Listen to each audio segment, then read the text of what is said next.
sekalian, kami dari komponen komputer di sini kami akan menjelaskan berbagai komponen komputer. Sebelumnya kami akan memperkenalkan diri kami terlebih dahulu. Saya sendiri adalah Yudia yang berfungsi sebagai selanjutnya ada Molex Kompak. Oke, kita masuk ke materi yang pertama. Kita bisa lihat sendiri teman-teman, di depan saya ini ada PC beserta komponen-komponen yang ada di dalamnya. Sebelum saya menjelaskan fungsi satu persatu dari komponen tersebut, saya akan menjelaskan pengertian dari komponen PC. Apa itu komponen PC? Komponen komputer adalah salah satu kumpulan dari berbagai komponen-komponen yang memiliki fungsi saling berhubungan untuk menjalankan sebuah komputer. Dari pernyataan tersebut bisa kita simpulkan bahwa jika salah satu saja dari komponen tersebut tidak ada, maka sebuah komputer tidak bisa berjalan dengan baik.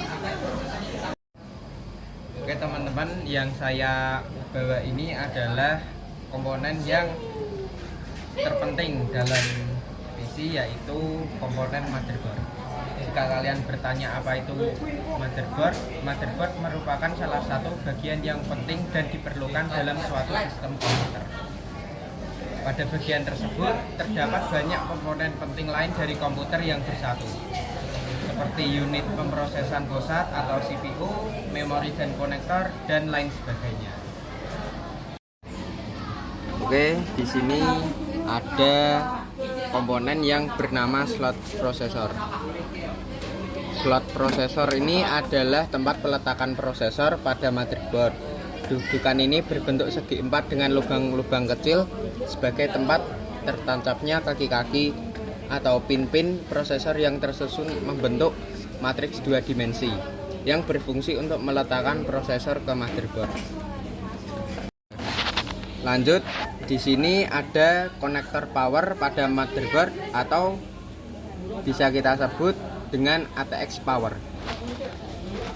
Konektor power pada motherboard adalah pin yang menyambungkan motherboard dengan power supply di casing sebuah komputer. Hal ini bertujuan agar motherboard menerima daya dari power supply. Lanjut, di sini ada slot memori RAM. Slot memori RAM ini berfungsi sebagai tempat untuk memasang memory card atau RAM. Memori atau RAM ada beberapa jenis seperti SD-RAM, DDR atau Double Data Rate 1, DDR2, DDR3, dan DDR4. Kemudian ada port SATA. SATA ini adalah singkatan dari serial ATA yang berfungsi untuk menghubungkan media penyimpanan seperti hard disk atau SSD ke motherboard. Kemudian ada slot PCI Express. PCI Express ini adalah slot ekspansi yang didesain untuk menggantikan PCI bus yang lama. Banyak motherboard mengadopsi PCI Express karena PCI Express memiliki transfer data yang lebih cepat, terutama untuk keperluan grafis 3D. Selanjutnya ada port PS2. Port PS2 adalah konektor mini DIN 6 pin yang menghubungkan mouse ke komputer. Kemudian ada port serial. Port serial adalah port asinkron yang ada pada komputer yang digunakan untuk menghubungkan perangkat serial ke komputer dan mampu mengirimkan data sedikit demi sedikit. Selanjutnya di sini ada port VGA. Port VGA ini adalah sebuah antarmuka analog pada kartu grafis yang umumnya digunakan untuk menghubungkan antar komputer dengan monitor. Kemudian di sini ada port paralel. Fungsi dari port paralel adalah menyambungkan komputer dengan printer, scanner, sampai dengan menghubungkan komputer dengan perangkat tambahan tertentu yang dirancang menggunakan koneksi port paralel. Berikutnya terdapat baterai CMOS, yaitu sebuah baterai yang digunakan oleh BIOS untuk tetap aktif meski tanpa aliran listrik. Selanjutnya terdapat port RJ45, yaitu berfungsi untuk menghubungkan atau mengoneksikan internet pada komputer. Selanjutnya yaitu port audio. Di sini terdapat port line in jack, yaitu yang berwarna biru, berfungsi untuk menghubungkan sumber dari audio. Lalu ada port line out jack atau yang berwarna hijau, yaitu berfungsi untuk menghubungkan ke headphone atau headset. Yaitu selanjutnya yang berwarna pink, yaitu port mikrofon, yaitu digunakan untuk menghubungkan mikrofon pada komputer. Lalu terdapat pin CPU fan, yaitu berfungsi untuk memberikan daya ke kipas prosesor agar dapat menyala sehingga mendinginkan prosesor.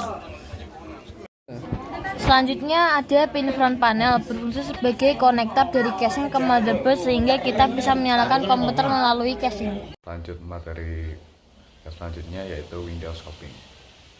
Windows Shopping salah satu metode pembelajaran yang diterapkan untuk memfasilitasi para peserta didik dengan gaya belajar kinestik adalah dengan proyek Windows Shopping. Di dalam metode pembelajaran ini, peserta didik bekerja secara berkelompok. Di dalam kelompoknya, masing-masing sekaligus belajar dengan kelompok lain. Berikut adalah Windows Shopping yang dilakukan oleh kelompok kami. Yang pertama, kita melakukan Windows Shopping dengan kelompok milik Hanif. Yang pertama, kita meminjam cache. Caching ini berguna untuk melindungi komponen-komponen yang ada dalam komputer. Kemudian ada DVD, VGA card. VGA card berguna untuk menampilkan gambar di layar monitor. Dan yang terakhir, kita meminjam PCI Express.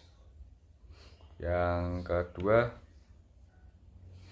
kita melakukan Windows Shopping ke kelompok pandu, yaitu meminjam SATA. SATA ini berguna untuk menghubungkan HDD atau SSD ke sistem komputer. Yang terakhir, kami melakukan Windows Shopping dengan kelompok milik Zahra. Kami meminjam komponen komputer yang bernama heatsink. Heatsink ini berguna untuk mendinginkan komputer. Oke, mungkin itu saja yang kelompok kami bisa jelaskan dan sampaikan. Terima kasih teman-teman telah menonton.